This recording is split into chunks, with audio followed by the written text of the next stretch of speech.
নমস্কার বন্ধুরা, আমাদের চ্যানেলে আপনাদের স্বাগত। আজকের আপনাদের সাথে শেয়ার করব রেলের গ্রুপ ডি পদের আগের যে বিজ্ঞপ্তি প্রকাশিত হয়েছিল তাতে অনেক কিছু পরিবর্তন হয়েছে। এই নতুন বিজ্ঞপ্তি দিয়ে রেলওয়ে রিক্রুটমেন্ট বোর্ড সেগুলি জানিয়েছে। কি কি পরিবর্তন হয়েছে সেগুলি আজকের আপনাদের সাথে শেয়ার করব। সারা ভারতের 21টি রেলওয়ে রিক্রুটমেন্ট বোর্ডের মাধ্যমে রেলের গ্রুপ ডি পদের নিয়োগ হবে। শূন্য পদের জন্য দরখাস্ত নেওয়া শুরু হচ্ছে 23শে জানুয়ারি থেকে। রেলওয়ে নতুন একটি বিজ্ঞপ্তিতে 2 জানুয়ারি এটি প্রকাশ করেছে। রেলের গ্রুপ ডি পদের যে বিজ্ঞপ্তি বেরিয়েছে তাতে শিক্ষাগত যোগ্যতা কেমন প্রয়োজন, মাধ্যমিক পাস, আইটিআই পাস, সমযোগ্যতা বা national apprenticeship certificate course pass হলে আবেদন করতে পারবেন। রেলের গ্রুপ ডি পদের জন্য আইটিআই পাস বাধ্যতামূলক নয়, শুধুমাত্র মাধ্যমিক পাস হলেই দরখাস্ত করতে পারবেন। ক্লাস 8 পাসেরাও আইটিআই পাস হলেও দরখাস্ত করার যোগ্য, সেক্ষেত্রে মাধ্যমিক পাস না হলেও দরখাস্ত করা যাবে। রেলের বোর্ড 3 জানুয়ারি আরেক বিজ্ঞপ্তিতে জানান, রেলের গ্রুপ ডি পদের যে শূন্য পদ আগে ছিল 32,438টি, সেটি বেড়ে হয়েছে 58,242টি। অর্থাৎ আগে যে শূন্যপদ ছিল তার থেকে কিন্তু অনেক বেশি শূন্যপদ বেড়েছে। কোন ক্যাটাগরিতে কটি শূন্যপদ তা মূল বিজ্ঞপ্তিতে উল্লেখ থাকবে।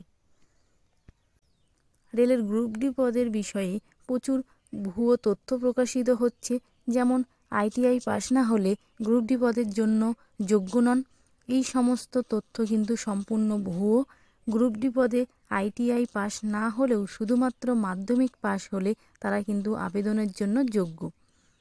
রেলের গ্রুপ ডি পদের জন্য কেমন শিক্ষাগত যোগ্যতা, বয়স, প্রার্থী বাছাই পদ্ধতি ইত্যাদি সব কিছু আপনাদের সাথে কিন্তু শেয়ার করব।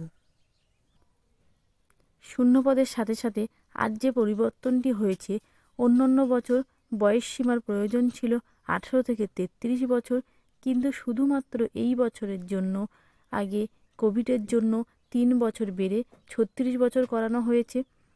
তপসীরা 5 বছরের ছাড় পাবেন, ওবিসিরা 3 বছর, বিধবা বা বিধবা বিচ্ছিন্না মহিলারা পুনর্বিবাহ না করলে যথারীতি বয়সের ছাড় পাবেন।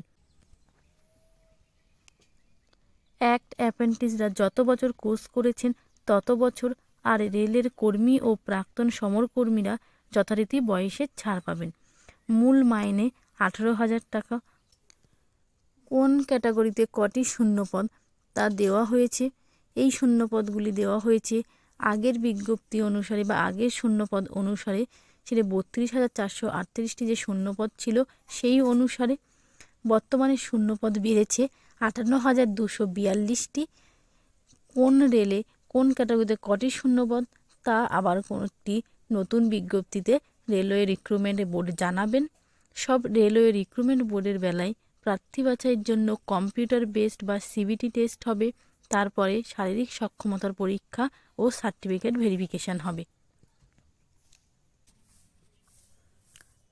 পরীক্ষা হবে অনলাইনে।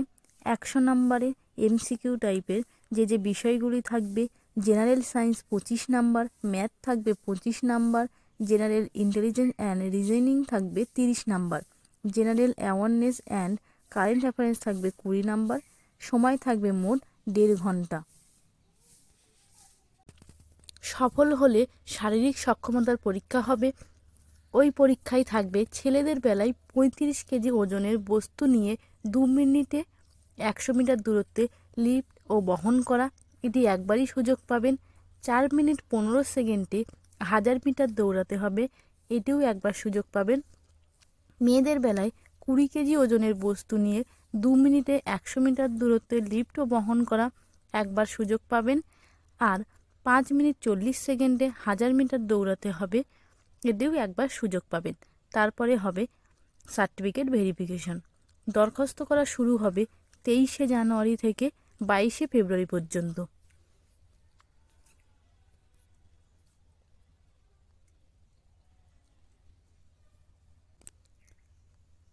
রেলের রিক্রুটমেন্ট সেলের ওয়েবসাইট থেকে আপনারা দরখাস্ত করতে পারবেন। তার জন্য যে প্রয়োজনীয় ডকুমেন্টসগুলো সেগুলি দিয়ে রেজিস্ট্রেশন করতে হবে। তারপরে সব ডকুমেন্টস আপলোড করতে হবে। পরীক্ষার ফি বাবদ 500 টাকা দিতে হবে। জেনারেলদের, তপশিলি, প্রতিবন্ধী, মহিলা, প্রাক্তন সমরকর্মী, সংখ্যালঘু ও অর্থনৈতিকভাবে পিছিয়ে পড়া প্রার্থীদের বেলায় 250 টাকা। টাকা অনলাইনে বা অফলাইনে জমা দিতে পারবেন। সাধারণ প্রার্থীরা প্রথম পর্যায়ে পরীক্ষা দিয়ে থাকলে 400 টাকা, আর তপশিলি, প্রাক্তন সমরকর্মী, প্রতিবন্ধী সকলেই 250 টাকা ফেরত পাবেন। অর্থনৈতিকভাবে দুর্বল অনগ্রসর প্রার্থী বলতে বোঝানো হয়েছে যাদের পারিবারিক আয় 50,000 টাকার মধ্যে।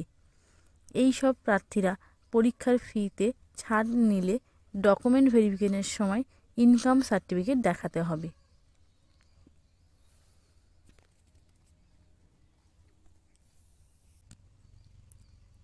আমাদের ভিডিওগুলি যদি ভালো লেগে থাকে চ্যানেলটিকে সাবস্ক্রাইব করে পাশে থাকবেন এবং নতুন নতুন ভিডিও পেতে নোটিফিকেশানটি অন করে রাখবেন।